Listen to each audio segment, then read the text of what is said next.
Hello and welcome to It's Fate. I'm Morgan Barker. I'm Katie Christiansen. And today we are covering chapters 13 through 24 of Silver Flames. And you'll see we are wearing blue for our gal Gwyn that we learn a little bit more about in this section. And she wears her blue robes. And does she have blue eyes as well? She does. She does have blue eyes. They match the stone perfectly. Oh my goodness. Look at that. I know. Okay, we have both read Silver Flames before. Mm-hmm. So I have the Pequot, the personal question of that episode. Do you think you'd be better friends with Emerie or Gwyn? And do you have a preference for either of them? Like a storyline you're more curious about? That's hard. Especially because we've been rereading and we've gotten a lot more Gwyn. Gwyn or Gwen? Gwen. I say Gwyn. I don't know. Anyway, we've been learning a little bit more about Gwyn in this moment than Emerie. So it's kind of easy for me to go towards her. But thinking back to my first read, I feel like I gravitate more towards her because of her personality. It's more like mine. And storyline-wise, the reason I'm interested in her is because it seems to be connected to a lot of the other characters. You know, like if like Azriel and Elaine and Lucian and Gwyn, like it's kind of like the four of them in this little circle. And I don't know if this is a spoiler. If it's not, it's speculation. I am officially uninterested in Moore. So if Moore is associated with Emerie, then it's like, yeah. I'm sure I'll change my mind eventually, but I don't know. Maybe she'll be evil. I'm seeing it. I see the signs. What about you? I think I would definitely be friends with Gwyn. Mm-hmm. But after the first time I read it, I remember really liking Emerie. I remember you really liking her too. I love her. I don't know. I love both of them. Same. They've been through so much and they are strong, and it's interesting because they've also both been through intense traumas, and it didn't consume them in the way it consumed Nesta. Mm-hmm. Yet their friendship all healed each other. I don't know. It's just all of them. It's so beautiful. It is. I'm very interested with this reread. Mm-hmm. Oh my goodness. Reread. If I'll still really love Emerie more than Gwyn. Yeah. Because I did. I was like, I love Gwyn. Uh-huh. But maybe it's because all of my friends are very Gwyn. Mm-hmm. Like that, like I like to read about characters who like I'm not. Yeah. I don't naturally gravitate towards. Mm-hmm. Like as a person. Right. We'll have to ask this question again at the end because now I'm curious because I'm like, is it just because I feel like Gwyn has been a part of like, because there's speculation of her ending up with Azriel. I think about her more and I see more about her on social media. So I'm like, is that why? But I don't know. We'll see. We will. All right. So let's get into the recap. Chapter 13, Nesta helps Gwyn at the library by swapping out a book that her boss needed. Gwyn says that they never leave the library until it's time for them to depart. Mm-hmm. Or some of them even like stay there forever. Yeah. And I wonder who determines if you're like ready to leave. I don't know. I got the impression that it's up to them and that thinking about a priestess in general, like most priestesses were not like Ianthe, right? No. Most priestesses probably lived a fairly quiet life. And this is a very quiet life where they now feel completely safe too. They have purpose, they feel safe.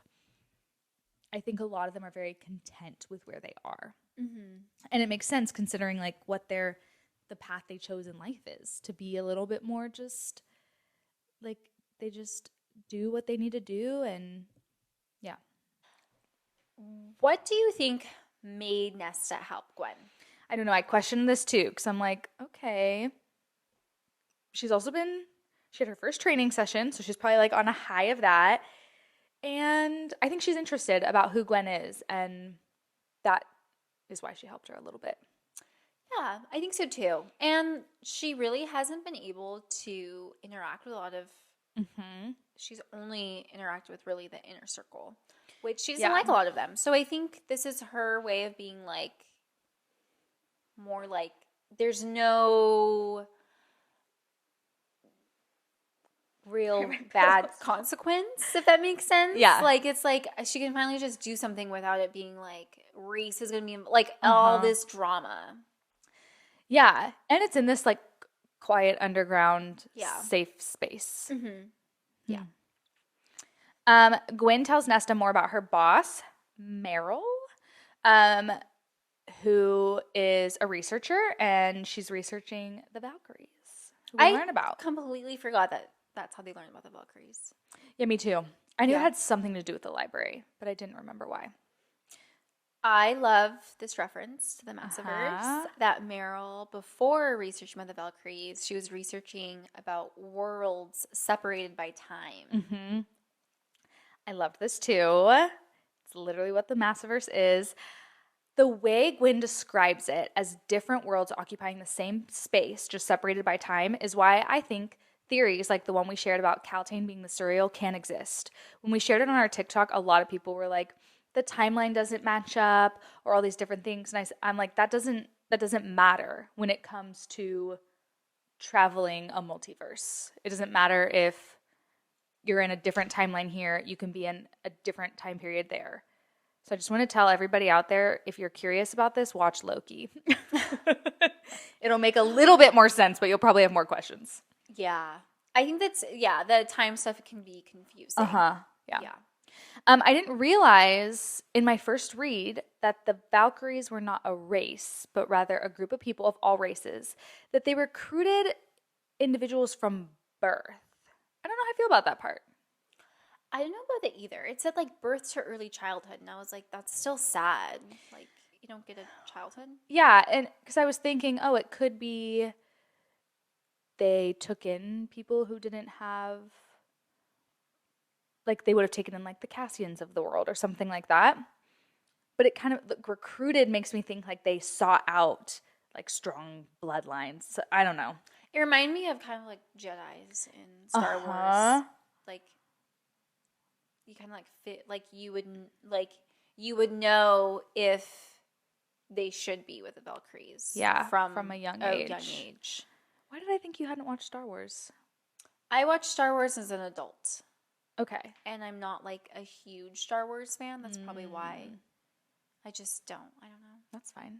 Oh, it's Marvel that you haven't watched. I literally, no. So the Loki stuff, you're just over the head. You don't know. Over the head. But I've read books with like. With multiverses and stuff. Yeah. You could watch Loki and not have watched anything else. Just so you know. I just don't. It's fine. You don't have to. I have Manacle to read. Okay, it's a 1,000-book fanfic. 1,000 book? 1,000 book. It's 1,000 book. Have you seen the TikTok or like sound? I have purse. No, I have not. Oh, well, you send it to me. I have purse. I have book. I read book. I love it. Okay, Nesta goes home after all this and knocks out from her training. The little reference she get like references that like she thinks like someone like goes and then checks on her, and I'm like, it's Cassian. Well, she literally says she like recognized the scent and then it was gone. I loved it. He's so cute. So cute. I want someone checking on me when I sleep. Well, your husband's right next to you. He falls asleep really fast. There are times where I will literally tell Michael, you can't fall asleep before me. It's too late at night. You have to stay awake until I'm asleep. It would be impossible for Ty to keep his eyes. I could be talking to him. I could be telling a story, and if like he closes his eyes and like he's tired, it's done. It's done. I'm so jealous. However, he does wake up more during the night than I do. Like, it takes me a little bit longer to fall asleep, but like typically I like stay asleep, or I like I'll wake up like once. Yeah, like whatever. normal. Yeah, but he'll wake up more. So it's kind of yeah. I'd rather have me. Yeah, no problem. Yeah, and then I'm like I'll just take a melatonin if I'm like really can't sleep. But how funny though. I know. He'd be like mid-story and he's just snoozing. Yeah. Yeah. He'll twitch. He'll start like twitching. And that's how you know. He's like, gone. Oh, okay. I can stop talking now. Nessian trains with Cassian. Nestia? Oh my god. Who's Nestia?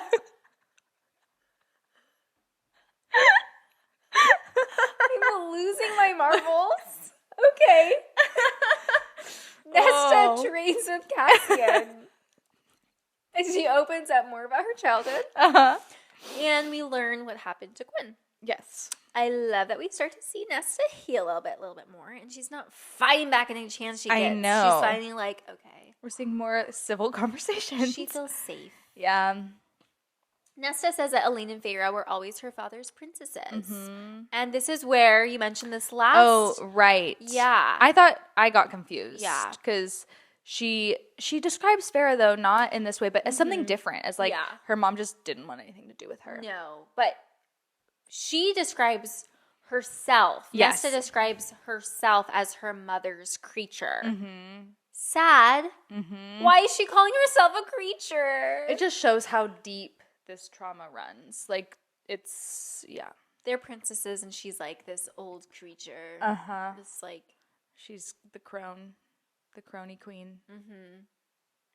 So sad.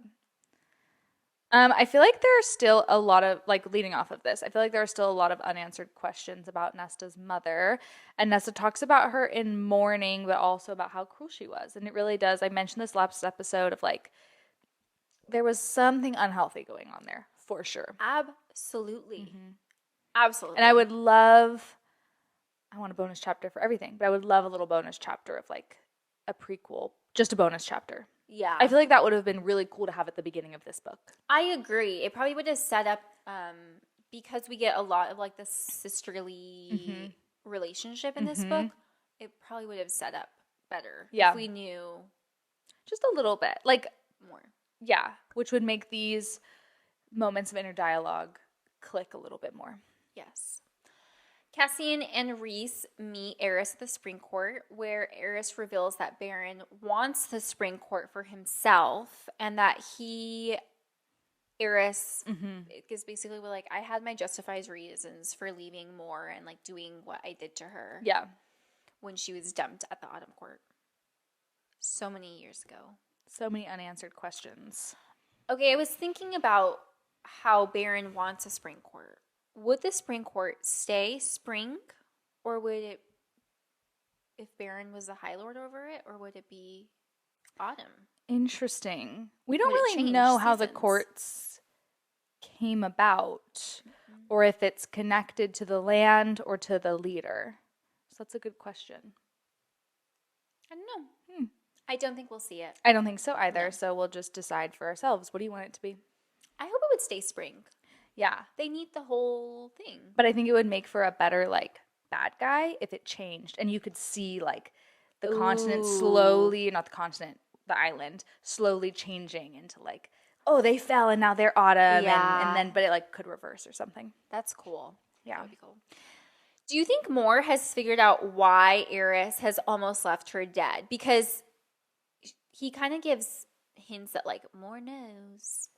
I don't know. And we may never know because nobody talks about anything or asks any questions ever. Even after this, they're like, okay. Nobody's going to ask her about it. They literally have this conversation where Eris is saying Moore has probably figured it out by now, which means that she didn't know in the beginning. And I guarantee neither Rhys or Cassian are going to go home and say, hey, Moore, we had this interesting conversation with Eris. What did he mean? Am I the only one who's like, that's what normal people would do?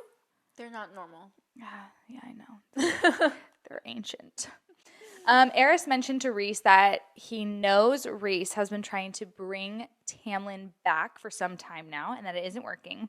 And I knew he was visiting Tamlin sometimes, but I didn't realize how much he was trying to help him, which is, like, kind of surprising to me, but also kind of not. What do you think about this? I don't think it's surprising either. It's very Rhys-like to do that. It's just interesting based off of how they left things in Frost and Starlight. Yeah, and I'm also thinking, how do you think Rhys is trying to help Tamlin? Like, is he just giving him pep talks? Like, what is he doing to try and help him? I know, because it says that he's been trying to bring him back for some time. And we know he gave him soldiers from the summer court. I don't know. I'm like, are they having heart-to-hearts that we're not seeing? Is Reese just like dropping food, like a meal train every other night? Sign up. Yeah, everybody. I also just don't know how healing it would be for me if I had to see my ex-fiance's mate/husband. But what if it all was the time. the only person who ever came to check on you? I would hate my life. I don't know. I would be like, this is the only person who cares about me? This is the only person who's checking on me? I don't know. I don't know either. That's interesting. Nesta goes down her stairs like she always does. Again. And then goes back up to the house where it spoils her with a book and a bath. I want to be spoiled with a book bath and chocolate cake. Especially after doing some stairs. Oh my gosh. I know. That's amazing. Michael, husband, are you listening? Are you out there? I'll take a book bath and a piece of chocolate cake, please. It seems that Nesta has kind of like started to enjoy the stair climbing because she's it's a challenge. Yeah, it's a challenge, and she's learned that like, oh, I'm really tired afterwards. Oh. No nightmares. Ooh. No, like, I think at this point she like knows she's not going to go down all of them. Yeah. She's just kind of doing it because she's like, what else am I going to do? Right. Yeah. Yeah. Okay. The next day, Gwyn saves Nesta from being lured into the library pit, and they have this moment where they open up to each other. Nesta seems very, very afraid of Bryaxis, and she often refers to it as like fear itself, which I think partly is like for the reader. Yeah, we don't really get a physical description of Bryaxis. But I feel like Feyre doesn't. It's literally like every time Bryaxis is brought up, she's like fear itself. Bryaxis is fear itself, which Feyre has told us that Bryaxis is fear. But I just feel like Nesta brings it up a lot. And I think it's because she is afraid of everything. She is afraid of being afraid. She's fearful of fear. Yeah. Yeah. Yeah. Yeah. She puts on this really tough facade, but she's actually scared. So scared. Yeah. Okay, when they're hustling away from the darkness that feels alive, Gwyn says she cannot see it. She can feel it like a cat, small and clever and curious. It's watching. That's a quote. Who else is a cat that watches from the darkness? Those of you who have read it will know. I'm just going to leave that there. Always watching from a dark pit. A dark pit. Anyway, do with that what you will. Nesta asks Gwen why she doesn't wear the stone on her head like the other priestesses, and Gwen says she doesn't deserve it. Sounds like Nesta. This is so incredibly sad. I know. So sad. Earlier in the section, she also asked Cassian if he likes flying. And I'm like, Nesta, good job. You're asking people questions and getting to know your friends. This is not the first time Nesta's done this, right? Because when she met the inner circle, didn't she ask Amren, like, why her eyes were a certain way? Or, like, something. I don't know. And we were like, oh, look at that. Somebody asking a question. She could be a really good friend if she wasn't such a bitch. I know, really. Which we find out that when she likes people. When she learns to control herself. I don't really know what the word is. When she heals, thank you. That. When Nesta heals, she is a good friend. Yeah. And she's even a good friend before healing, like when she chooses to be. Yeah. At some point in their conversation, Gwyn comments that Nesta slew the king of Hybern with the Shadow Singer's knife. I'm like, yeah, I guess. But, like, Elaine is the one who stabbed him through the throat. Did everyone just forget that Elaine killed him? Or, like, do we think he would have healed from that? No, I think because, like, Nesta's was so gory. Like, she really made sure he was dead. Yeah. But I do think it's interesting that, like, everyone kind of washes over the fact that it was Elaine who, like, stabbed him first. Right. Like, why wouldn't it be like, oh, you and your sister killed the king of Hybern, not just you? Yeah. And the Shadow Singer's knife was given to Elaine, not to Nesta. I don't know. It's interesting. Nesta and Cassian train, and we learn that Cassian Castian. Castian. We are all over the place. Nestia and Castian. Anyway, Castian tells Nesta about his mother and his upbringing. Okay. I cannot believe that Cassian was 3 years old when he was taken from his mother. I cannot either. And so that made me think, because he talks about times where he was just like wandering through the village, like always trying to find shelter and food. Was he a wandering, starving orphan since 3 years old? I think so. My son is 2, okay? In a year, he'll be 3. That's math. He's turning 2 in a couple weeks. But even between 2 and 3, like, yes, there's a lot of growth and development. There is no way he would even know not to cross the street, which there's no cars in this world, so it's a little different. But, like, how would he even know that he would be hungry, but I don't think he would realize I need to go discover something to feed myself. Also, it's like where Illyria is like so wintry, like almost all the time. Right. Like, do 3-year-olds realize that they need a coat? Yeah. I feel like he should have been a little bit older. Yeah, and maybe there's something else that happened in between that time. Like, maybe, I don't know. I was just like, that's insane. 3's young. Very. So Nesta sees Cassian, expect her to say something mean to him after he tells her about how like the breathing helps him too. And she starts feeling so ashamed of herself and chooses to be a nice person and has him show her different moves. I love this. I'm like, I know. Nesta, you can be a good person and you can heal. She didn't let her pride get in the way. No, and didn't let her like defensiveness get in the way. Yeah. Yeah. I appreciated this moment too. Nesta and Cassian have dinner and they, talk some more. And Nesta asks Cassian about the monsters he's put in the prison. And they have a passionate moment. They do. Nesta seems to be more terrified of fairies than Feyre. For example, like she wore the silver bracelet when they were still humans. Like Feyre didn't ever have like silver on her.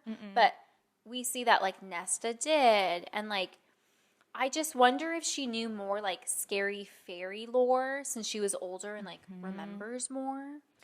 I think also like Nesta has never known how to defend herself, but Feyre always has. That's true. So like Feyre knew that there were fairies out in the woods, like bad fairies, but she was always just like, I will do what I have to do and I will fight. That's a good point. Yeah. Feyre feels more equipped to handle a fairy. Yes, exactly. Yeah. The humans in the human world didn't know that much about what was happening in Prythian because of the wall. And the lore that they knew were based on the beings there before the High Lords called First Gods. Yes. One of them is called Lanthis or Lanthis. Lanthis, okay. And this is one that Cassian put in the prison, right? Yes. He does not have a form. He feasts on fear, pain, and flesh. That is terrifying. I know. Do you think, have we seen the likes of Lanthis in any other series? Also, I've definitely always read his name as Lanthis. Lanthis? Does that make sense? Lanthys. No, I've read his name as Lannis because I just got rid of the TH, like in my brain. Yeah, I've done things like that before. It's not Lannis, though. No, it's not. Would you like Lanthys? It doesn't matter. You can pick. Okay. What is it? Lanthys it is. Lanthys. Okay. Lanthys. Lanthis. Lanthis? I think I like Lanthis better. Lanthis. Whatever. We won't talk about him that much more. Actually, we do, later.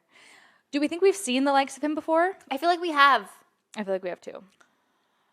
I feel like we have. But there's lots of monsters that feed on fear and pain. Yeah. So who knows? One of the monsters that Cassian put in the prison has cobalt skin and iron claws. And the iron claws remind me of the witches from Throne of Glass. Just a little callback. I know. So as Cassian's describing all these monsters that he's put away. I'm like, SJM could write a little book of novellas like Assassin's Blade, you know, where there were all these different ones, just of like a few adventures, like the adventures of Cassian, Warrior Cassian.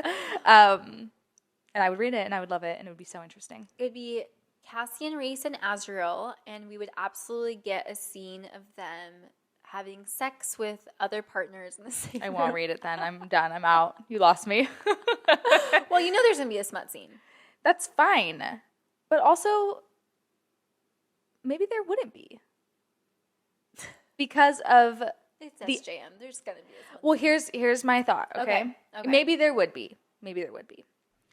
But because we already have, like, it would have to be a very casual smut scene.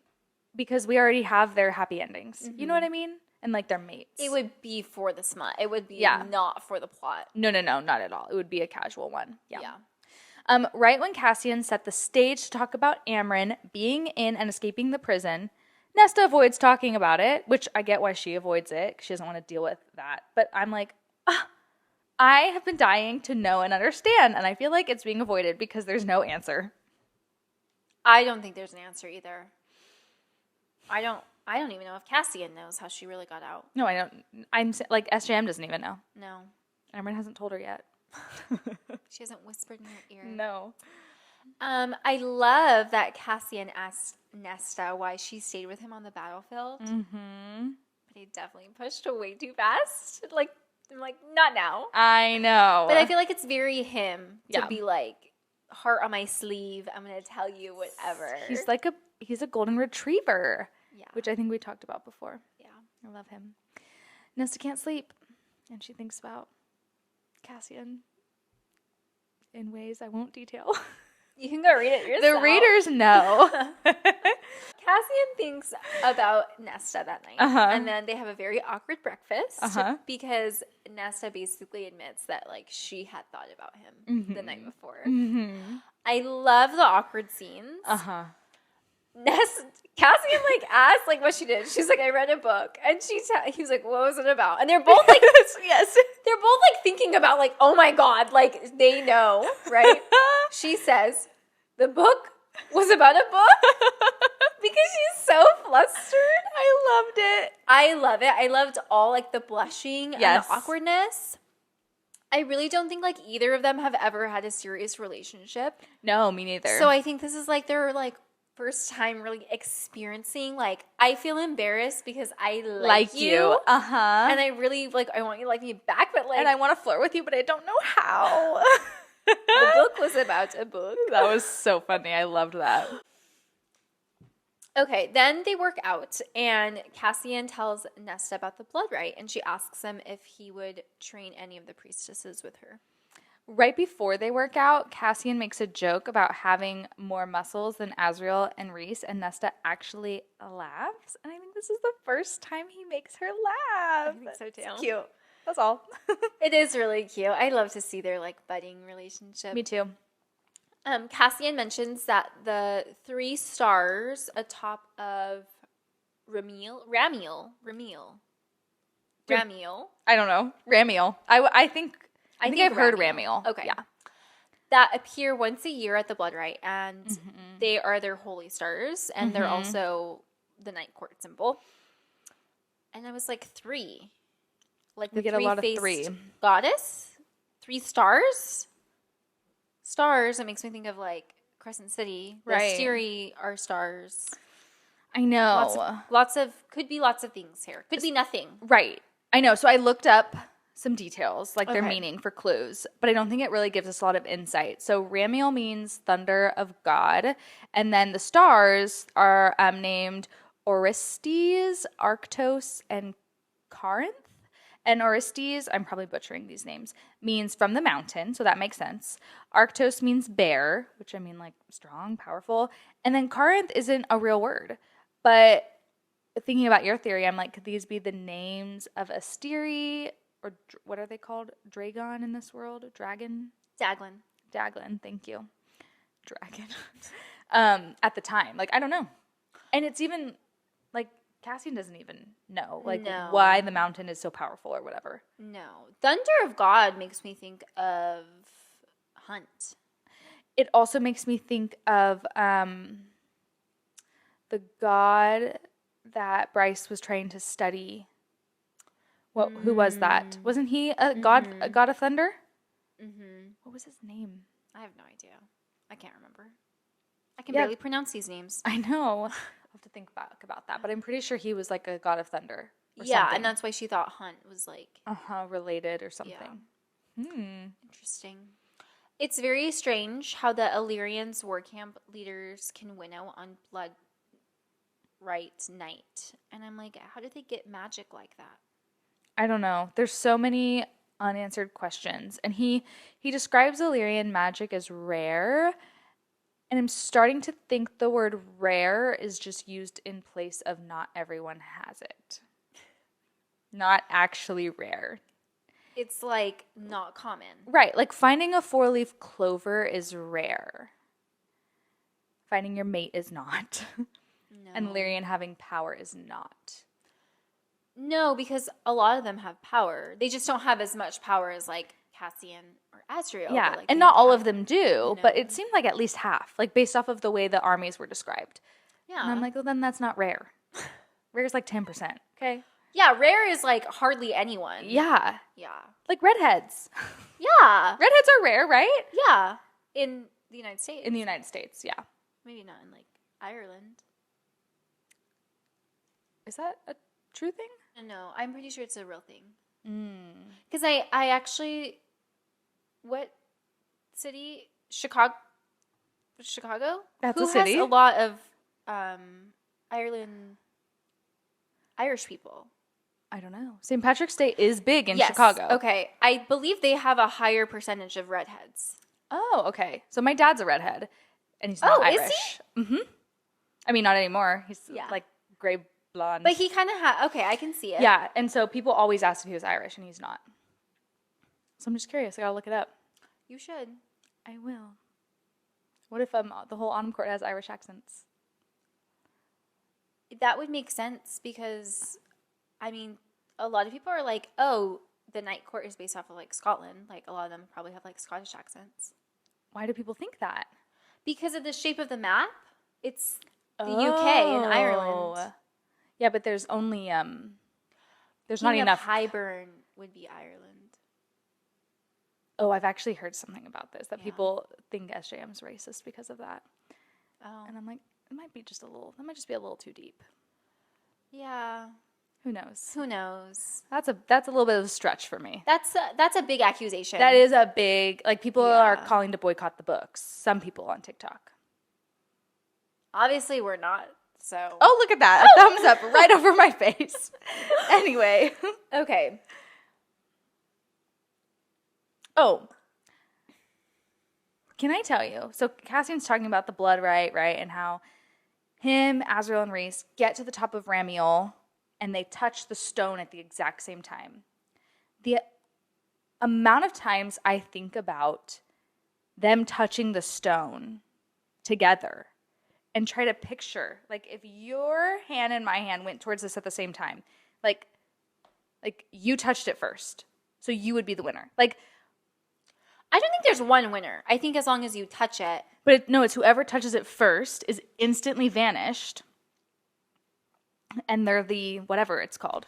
I wonder if they held hands and did it. So that then it they all went together. Yeah, but like so even though you might have touched it a millisecond before, we're all together, so I'm gonna winnow away with you anyway. They say they touched it at the same time. And I literally think about this. I'm like, okay, did they put their fingers together and move it down? Oh, maybe they went at the same time.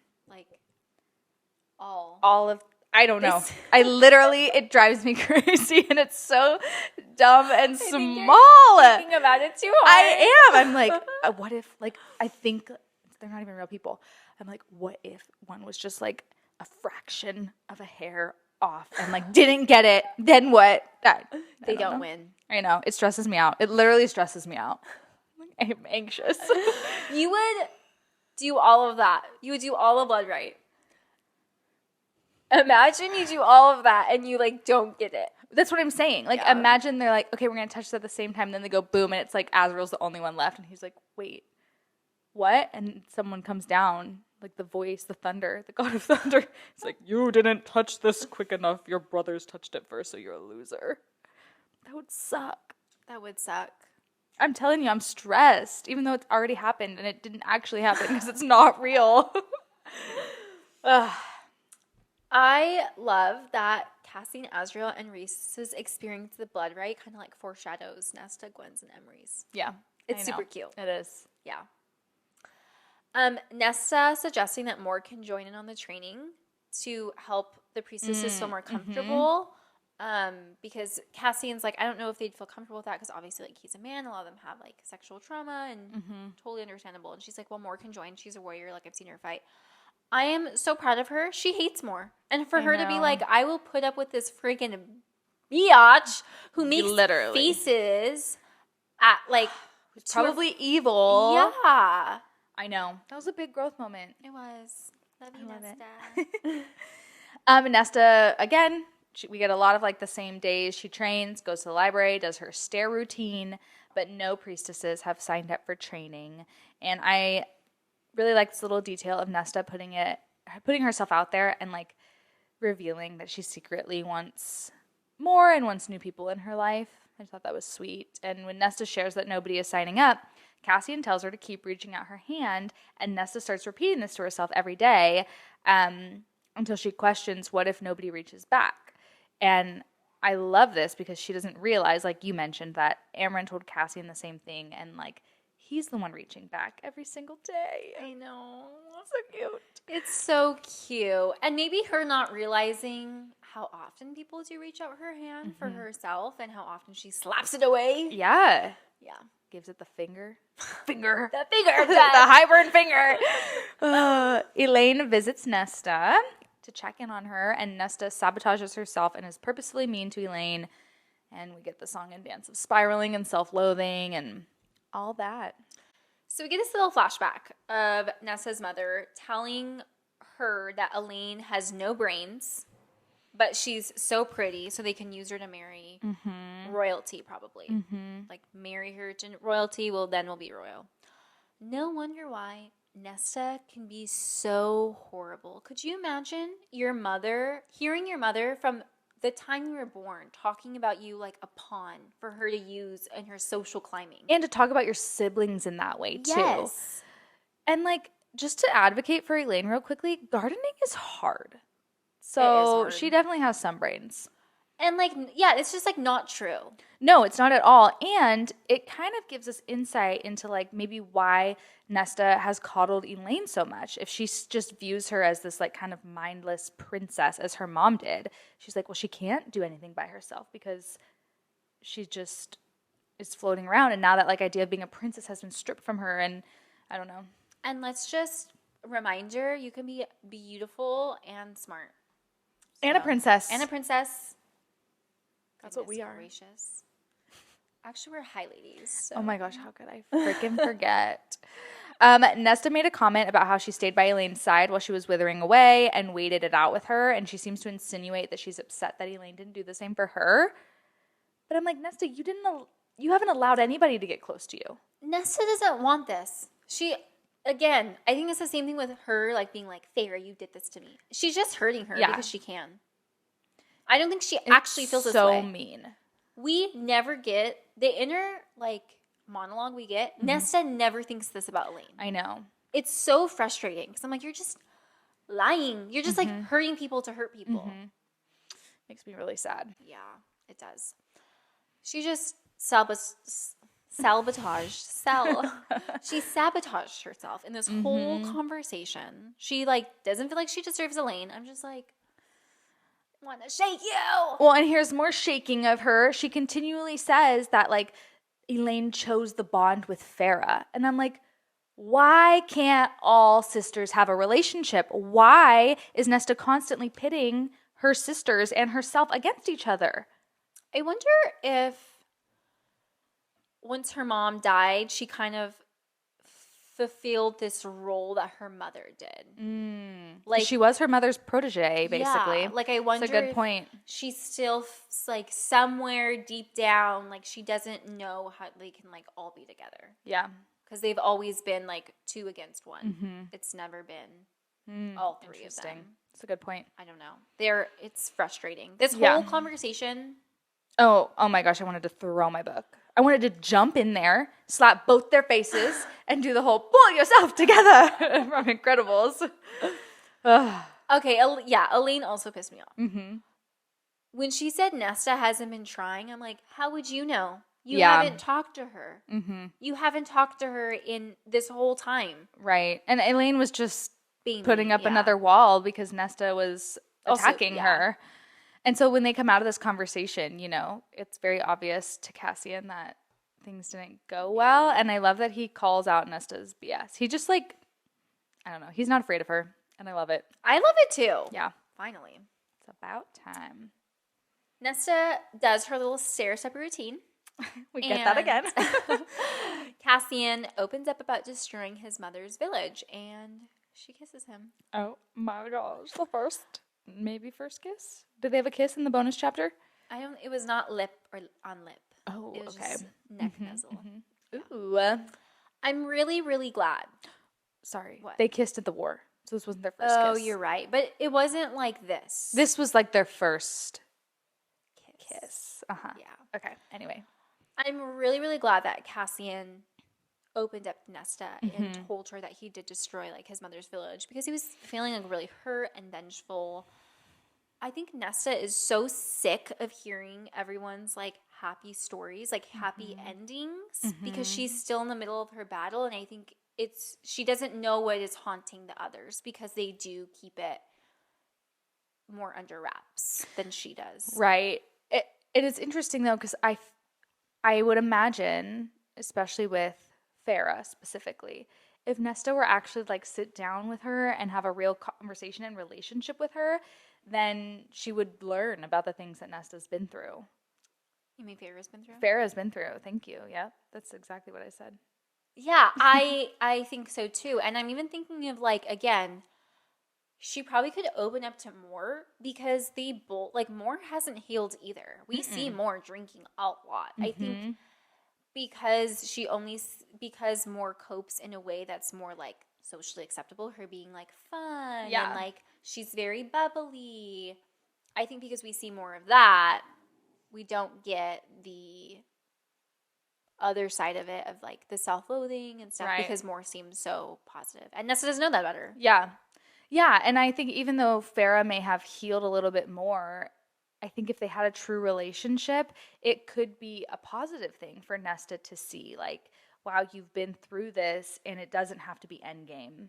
Like, you dealing with your trauma, having nightmares over and over, or not dealing with, but you like just sitting in your trauma and having these never-ending nightmares and feeling, you know, so much hate for yourself and sadness. It doesn't have to be the end of your story. Yeah, and we see like Farrah, like, right, she's like paints and like she's trying to like heal in that way, and it's like she's still hurting. It's not gone. No, but like Nesta cannot see that. Yeah. At all. In this whole conversation, Nesta kind of like she's annoyed at they said something is said about Reese and she's like, oh, so special Reese Sand, and he gets so like weird and threatening over it. I'm like, this is stupid. She's not threatening. I would understand if she was like threatening his life, but she's like just being like, I don't like him, and you're like, he's like, don't talk about my High Lord like that.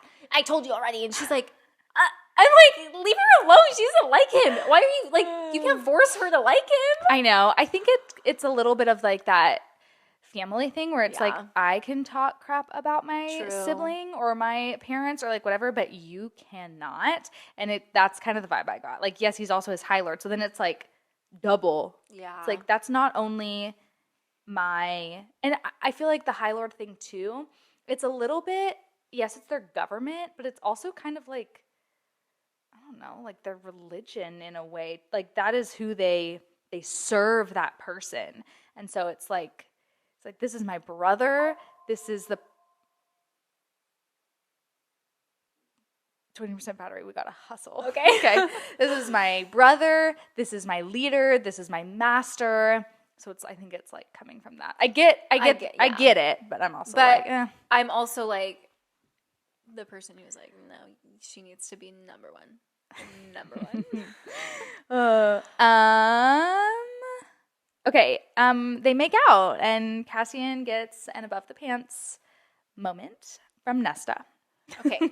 They lasted 2 weeks without kissing. Uh-huh. I'll be honest. I was kind of impressed. I love that we got a timestamp. Same. Because you're like living with someone you're clearly obsessed with. Mm-hmm. That's kind of a long time. That really is. I agree. Yeah. And then, so she like pulls away and she like sees like this look in his eye. And she immediately is like, okay, he regrets it. And I'm like, Nesta, you cannot read people's minds. Stop assuming the worst. He's literally embarrassed. Like, that's what he's feeling in that Yes. moment. Okay. I Speaking know. of embarrassment. Her line of, someone's quick off the mark. Iconic. I know. I know. It's so good. It was so funny. It's funny, mean, but like funny. Yeah. It fuels Cassian. Oh, it does. It does. They're both so prideful too. Okay, at breakfast the next morning, Azriel tells Cassian that him and Nesta are needed at the river house because of info he found on the human queens. And I love that in this moment, Az can tell something happened between Cassian and Nesta. He's like reading it on their faces. Or smelling their smells. Ew. Nesta and Cassian go to the townhouse where they learn that the human queen Bree is allied with Koshi and that they are after the Dread Trove. I put dead. It's Dread. No, it's not. It's dead. I swear Okay, it's dead. thought it was dead, and then I read it, and I was like, oh, no, it's Dread. No. Which chapter is this? 20? 20? I could have sworn Oh, maybe you're right. it was dead. But you know what? Our brains will remove things. The Trove. They call it the Trove a lot. It's Dread. It's Dread I've Trove. literally always thought it was dead. Me too, and then I saw that, and I was like, oh, it's Dread. That is so crazy that our brains do that. Yeah.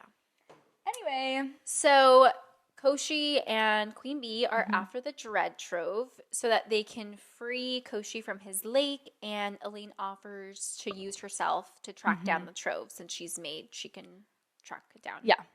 Cassian wonders when Feyre saw Ramiel.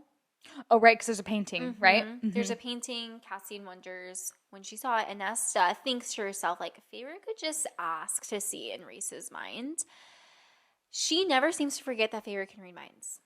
Like, I feel like she remembers it.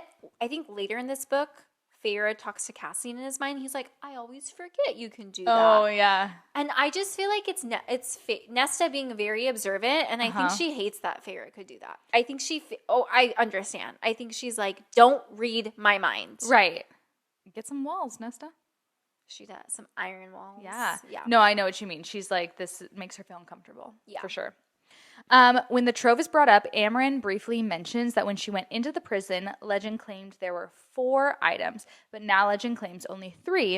In another book series, we do learn about the 4th item, and this is no spoilers, but I just want to step into SJM's writing process of connecting the dots in these worlds. Like, does she plan all this ahead of time? Is she planning things as she goes? Does she have a whole wall dedicated in her space, like a detective solving a homicide where there's red lines connecting? Like, I just want to watch. I would also want to watch. What I think is crazy is SJM isn't even like, this isn't high fantasy. No. Like, this is like, I know. Throne of Glass could technically be classified as high fantasy because of the different races.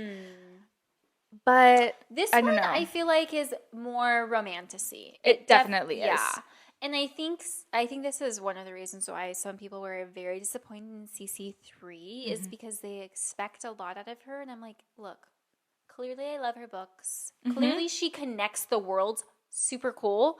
But like this one little sentence that she threw away, like, I don't know. Right. You know what I mean? Yeah. But yeah, I think it's insane how much she like, connects. it's crazy. Yeah. How do you even like keep that anywhere? I don't know. And to me, CC3 was not, it was no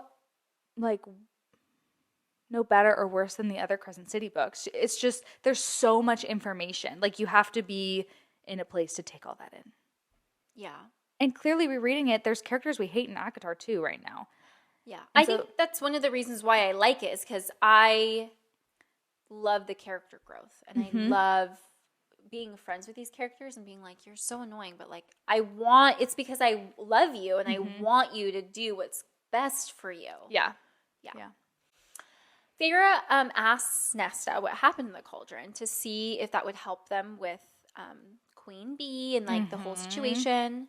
And I'm like, stop asking her questions in front of people that she doesn't like.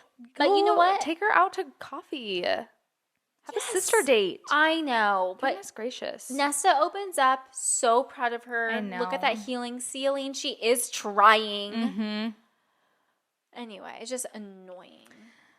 Nesta says Farah's eyes brightened with something she couldn't place in this moment when Nesta gets a little, she like opens up. And I think it was a mixture of pride and hope because this is such a big step for Nesta and it shows that she's having progress. And I thought that was sweet. It is super sweet.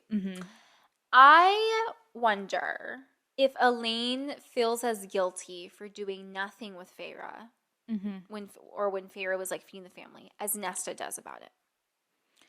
I don't know. That's a really good question. I hope we get insight into that. I hope she does. Yeah, I know. Nesta and Elaine fight over Elaine helping, and Feyre tells everyone that she's pregnant, and Nesta agrees to scry in order to find the trove, or one of the pieces of the trove. I love that Elaine calls Nesta and Feyre out for not acknowledging the trauma that Elaine went through by going into the cauldron.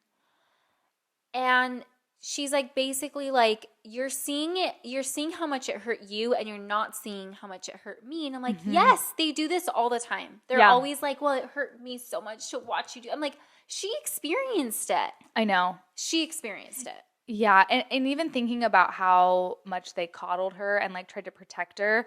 And it's like, they just didn't want to see her get hurt again. And I'm like, I get it. But also like, have you asked what she wants or like what?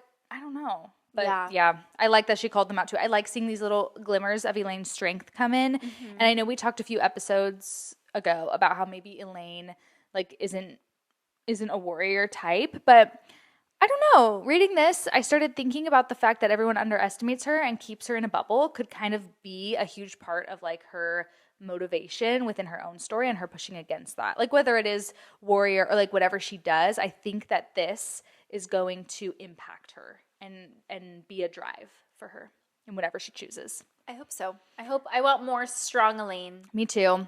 When Farah announces she is pregnant and everyone is just overjoyed, Nesta described her experience as looking through a window, which is the same way that Farah described how Nesta looked in Frost and Starlight on Solstice.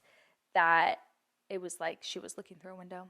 I just thought that was an interesting little connection. Yeah, for sure. And I think it definitely shows that like Nesta's not connected to anyone right now. There's like there's connection. a barrier. Yeah. And then Farah tells Nesta that she's having a boy, and in this moment Nesta comments, this made me so mad. Nesta comments that Farah must be so happy because having sisters must have been so hard for her. And I'm like, goodness gracious, build a bridge and get over it, Nesta. Cry me a river. This is me playing the world's smallest violin. Like, what other little thing do you want me to say here? Because if it was hard for Farah, Nesta contributed to that. And this whole, like, woe is me crap is just, I'm done. Yeah, it's like, or you could have been a better sister. Right. And, like, I know this, like, just don't say this. Like, why do you have to say this? Yeah. Just think it. Yeah. Yeah. Maybe. Go. Or, like, why isn't this motivating you to be a better sister then? Yeah. I don't know. It just made me mad.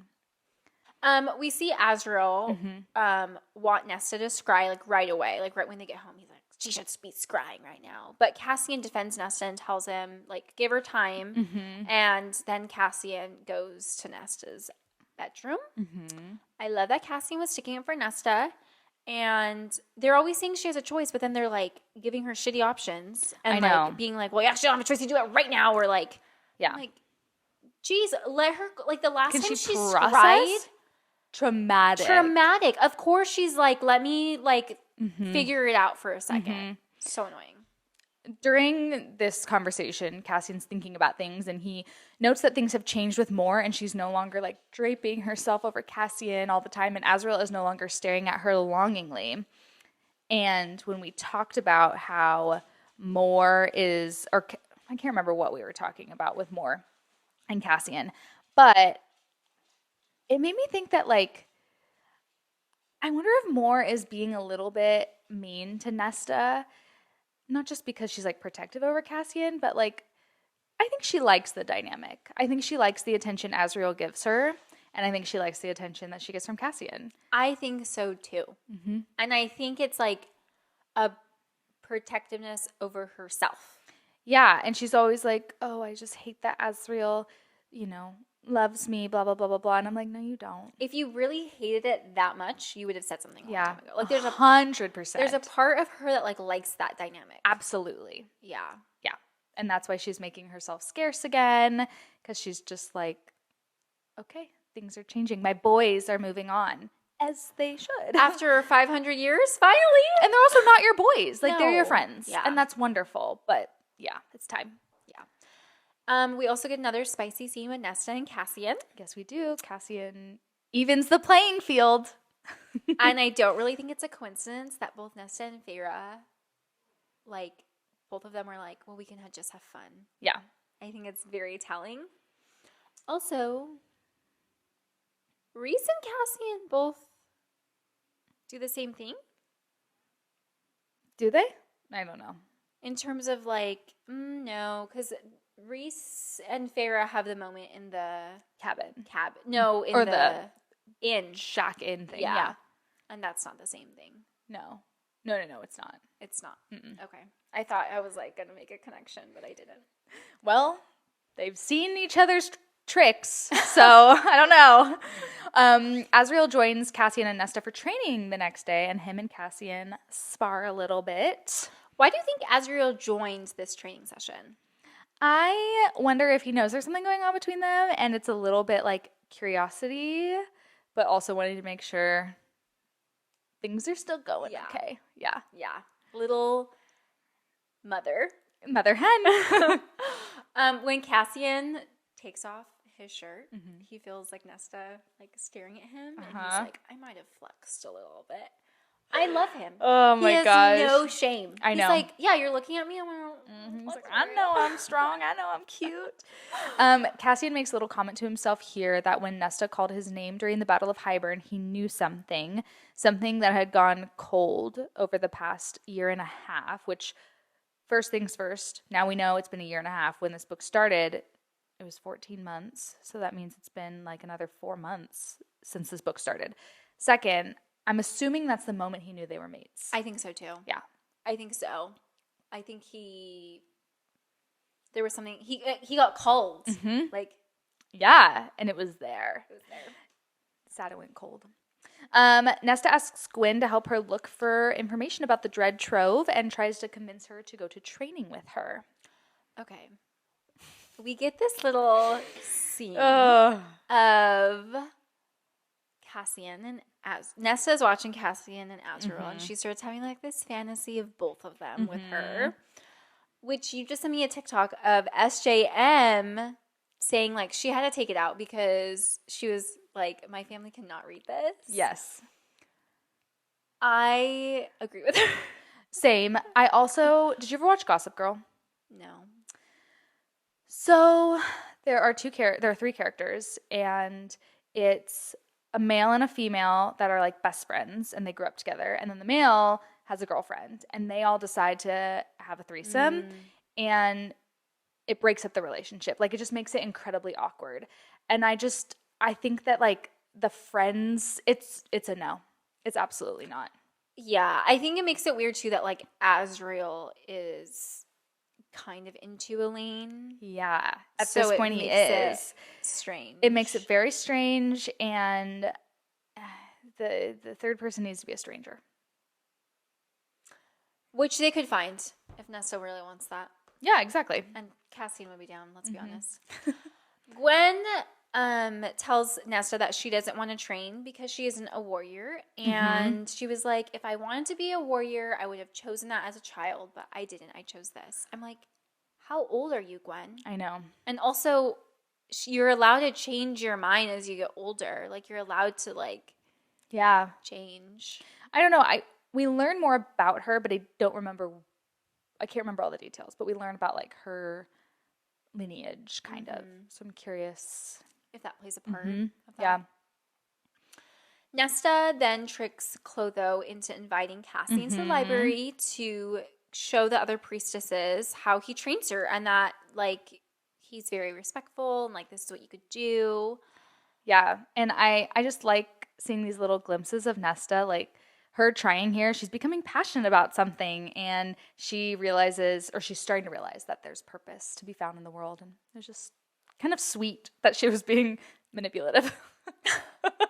Well, because she was trying to do it in like a way of like, she wasn't like, you have to come. It was just like, this is what you could do. Yeah, like she had to kind of be sneaky to do something really cool and good. Yeah. Cassian then he's like looking around the library, and he starts to wonder if Azriel's mother had ever considered living at the library with the other priestesses. And he did use past tense. And I know that we talked about maybe Azriel's mother being alive, so maybe she's dead. Maybe. And also, this is really only a place for priestesses. So is Azriel's mom a priestess? Or was a priestess? I think you can join. I don't know. But now I'm wondering, like, was she a priestess? I wonder if it's like, it's for priestesses, but like you're a woman who has... I'm sure anybody could come and stay there. Like but refuge. Yeah. But the fact that Cassian thought about it for his mom makes me wonder if she was a priestess. You know what I mean? Yeah. Who knows though? We don't get... They're setting us up to learn more about her. Yeah. Nesta finds a book left by Cassian for her in her room, and the next time she enters the library, there is one name on the list, and it's Gwyn. Love it. Me too. And the moment where Cassian left a book for Nesta is just so sweet to me, because he knows that she loves to read, but he is now inviting her to like explore something he loves using a method that she loves. And I love that. I love to see in relationships, like people learning about what their partner loves in like different ways, you know, and like trying to be a part of it. And I think it's good that he opened up to her first. Yes, exactly. Yeah. He wasn't like, give me your favorite book. I know. Yeah. Exactly. Okay, so we have a little inner Prithian era. Yes, Katie. Yeah. Take it away. So Nesta, of course, this is me trying. Come on. Yes, absolutely. This is her anthem in this whole book. I agree. Okay, but for Nesta and Cassian, I have dancing with their hands tied. I like that. Yeah, they're very like playing this game. Totally. Not really knowing what to do. Yeah. The Other Side of the Door. I don't think I know that one. Which is a song from Fearless, but it's from her re-recordings. Oh, okay. So there was actually, I was listening to it, and I was like, ooh, this is some of the lines. Was really good. I was like, this is just so them. I guess I should put lyrics.